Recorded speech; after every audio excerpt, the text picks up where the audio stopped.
3, 2, 1. CLG! It's terrifying because they're eliminated. It's actually more important to win Sunday's game of the two, and then it's more important to win both of them. So.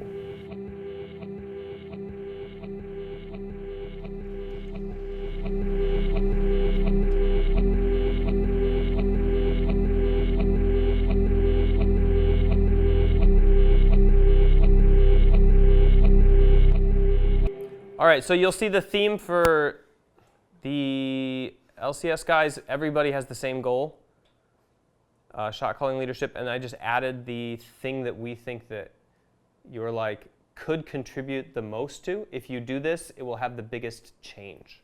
Ray, changing your statements from questions to I want, like can, I think it was like, what was it? We should do Baron on spawn to I want to start Baron on spawn.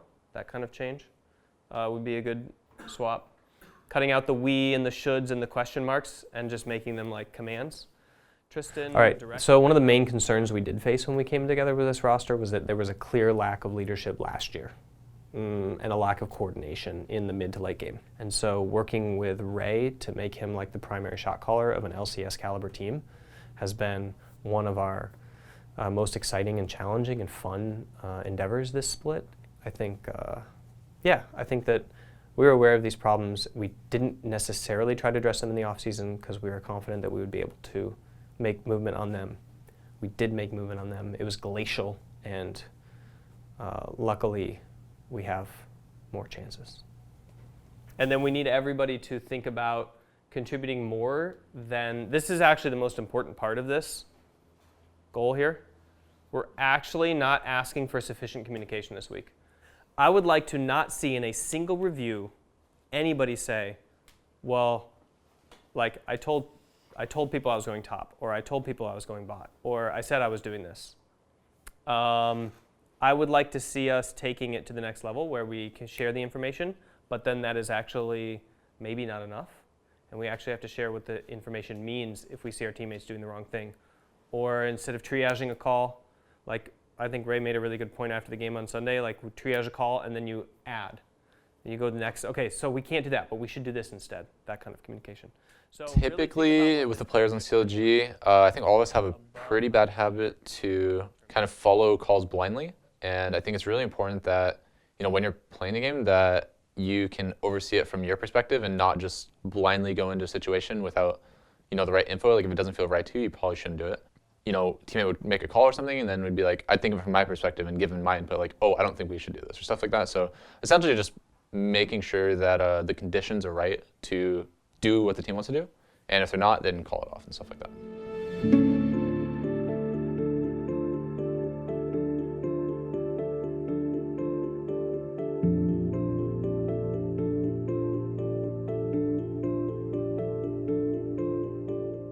Well, we're on break right now, so eating lunch, and then another scrim block, and then I think another break, and then a third block. I think everyone's just being pretty hard on themselves, like about making sure everything's going correctly, tracking the right things, calling out the right things, stuff like that. Even though today we're scrimming our academy team, and obviously it's going to be like a little easier than scrimming LCS teams, we still have to be super focused and disciplined on what we're doing in the game. A typical day at CLG. The baguette, bro.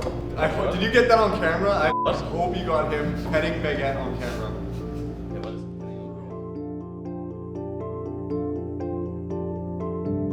Got some games in, some good mechanic practice. So looks like we have a third block tomorrow and Thursday, and yeah, that's it. So 2 more days of third blocks, and then we have LCS, which decides if we make the playoffs. So. We have late night scrims every single night, daytime scrims every single day. Basically the same as every other week, honestly. When you're a team that is lower in the rankings, you don't have the luxury of having light weeks, you just have heavy weeks. There's not much more that we can possibly do on a heavier week that we aren't already doing. Third blocks, switching up the teams, spicing it up.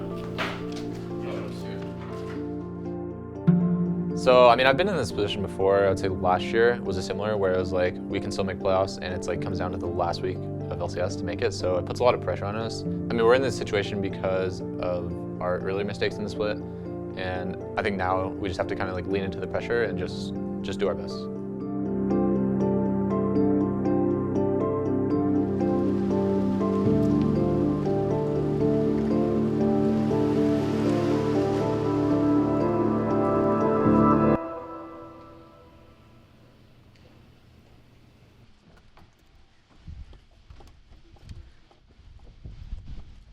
So going to the Honey Thieves match, I know that their main team I think is in dead last. I don't think they have a chance to make playoffs anymore. So it's kind of rumored that they're going to be using different players, maybe trying out academy or giving some academy people time. So we're not really sure what to expect. But in a situation like that, they don't really have anything to lose.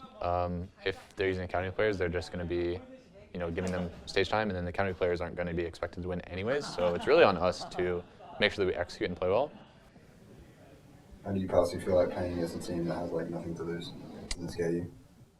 It's a little scary. I think it's important to not let it kind of like mind game you though. Of course, you just have to be confident in your own skill and own ability and your team as well. And if you go into it kind of scared, like, oh, we need to make sure like we don't lose, especially since it's academy, I think that you're putting more pressure on yourself, more negative pressure on yourself than you need to.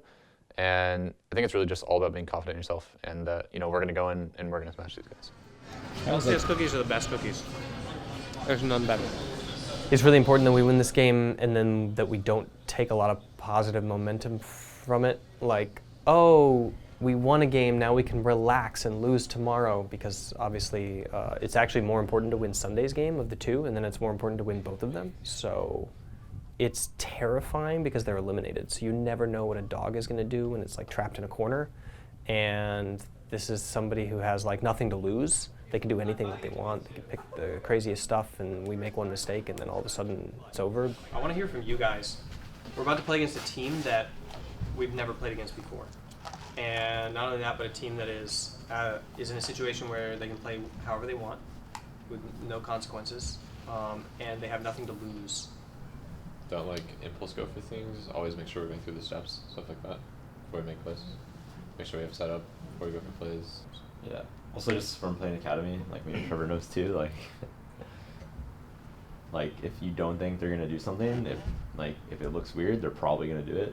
Like if they're like posturing in a way, and you're like, oh, I don't think they'll do that, they probably will. So just like be ready for it, I guess, because they'll just go randomly like in.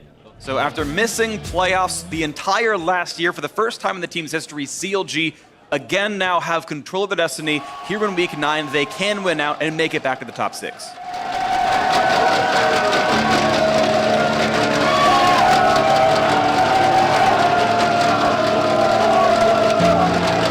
Waits for the recharge, has it now, goes for the blast cone, mid north by the Q, over the wall he goes, the flash not gonna be enough, and Wiggly will finish what was started earlier by Darshan. Oh, that's a good stun though, they could find frag as the stuns, oh, rouse!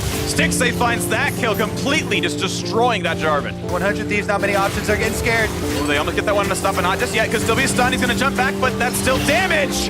And PoE finds his second kill. Oh, Galio's over the wall. Yeah, we can contest him now. Watch out, Okay, I can come over, I have TP advantage too. Where they're going? I'm TP. Yo, Rakan. I'm dead. I'm not sure if you guys win this. Rakan. Stixay's here as well. It's a 3v1 and 20 seconds on most of the respawns. It took a little bit longer than it needed to be, but there's that quick kill. There's the turret in their sights. Counterlogic getting improved to 7. And tomorrow we decide if CLG or Echo Fox will be the last team in playoffs. So we couldn't really ask for a better scenario in terms of our last game. It's the worst when other teams have to win or lose to push you into the the playoff cutoff. But when it's just you winning or losing that determines that, it feels the best. So tomorrow, winner takes all, goes to playoffs. At this point in the split, we've been focusing the entire time on treating each game as a must-win game in order to increase the pressure, so that everybody's ready for that moment when they have to lean in and just like play as hard as they can. So this is the kind of the moment in coaching when you don't really do anything, you just kind of like pass it off and hope that everybody's good enough to win. So going to the Echo Fox game, I guess we're not really sure what to expect. Last time we played them, it was actually like a really close game. and they recently came off a 2-0 weekend, so we'll definitely have to look out for them. And yeah, I guess not really sure what to expect, but I do think they're like an overall pretty strong team. So It will be all good. Let's make it loud, boys. Really loud.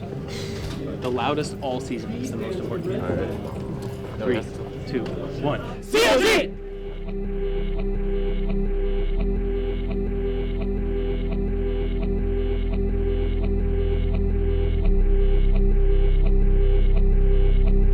That is a hook. That is big damage. He's drowsy as well. The flash, but will there be a follow? Trickets over the wall. Wiggly's there. First blood. What a start for Rek'Sai.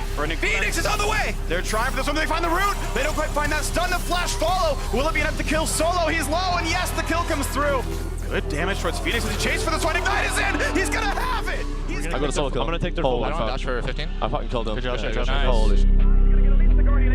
Meanwhile, in the mid lane, they're going to kill all of the rest of it, and the playoffs have been concluded. We know it is going to be Echo Fox, the quadra kill for Apollo Jinx to seal it all. Stixay, does he want to give it over? They're going to go ahead and try. They're going for the Penta, over to Apollo.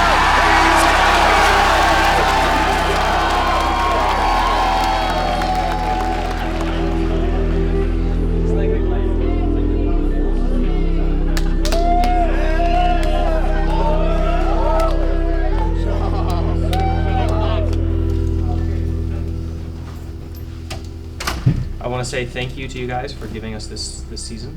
I think that there was a lot of effort from everybody on the team to pull this together and to try to make playoffs. And I'm really proud of a lot of the stuff that we showed in this final game. I think that we got the lead that we were supposed to, the 4K at 20 minutes. And I think that it was really on us to kind of predict how badly the draft was going to go, or how one-sided in terms of like comp design it was going to turn out. And that was a big failure on our part. So.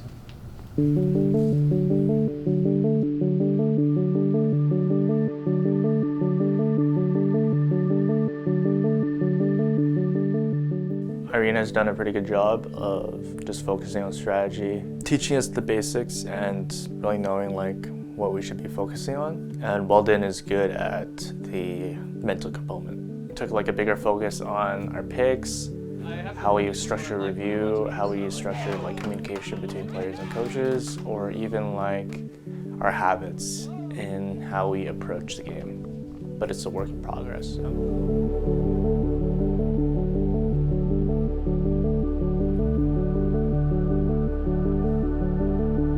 I really wanted to be here for this game because it meant a lot to me. Yeah, I'm just me. Good interview. Just me sitting on. Well, I think some of the things that I'm most proud of this split was just improving my communication a lot. I might not be, the best in my position or the best in the world. The end goal should be like being the absolute best. And so all of the things that I might be bad at, I'm always looking at to improve more. But at the end of the day, I think what's most important to me is just being known as like someone who's like a really like standout like teammate, like easy to work with, like good overall player, just someone that you want to have on your team. Like that's kind of like my long-term goal is. Dude, that was perfect. What are you doing? Holy shit. Wow. Dude, what? So coming into this season, my first goal was to get CLG back to playoffs. And while we got close doesn't really count. That means that going into the offseason, everything is on the table. We have to get to playoffs. There's really no excuse. That means that we need to look at every single position, every single coach, every single policy in the org that leads us to success or failure on the pitch, on the Rift. And so our strategy going into the offseason, obviously, is to make sure that we can truthfully say that we're going to be aiming for first place or the gauntlet in order to get to Worlds. Wrap up. Just want to say thanks to everybody for all the hard work this season. Obviously, the Academy team made playoffs, which was always a great feat. LCS, I know we didn't get to playoffs, and so a little bit of mixed success, but at the end of the day, we're proud of everybody and all the hard work you guys have put in. So I just want to thank you for that. Appreciate you all, and enjoy the off season, and we'll get back to it. Sound good? Yes.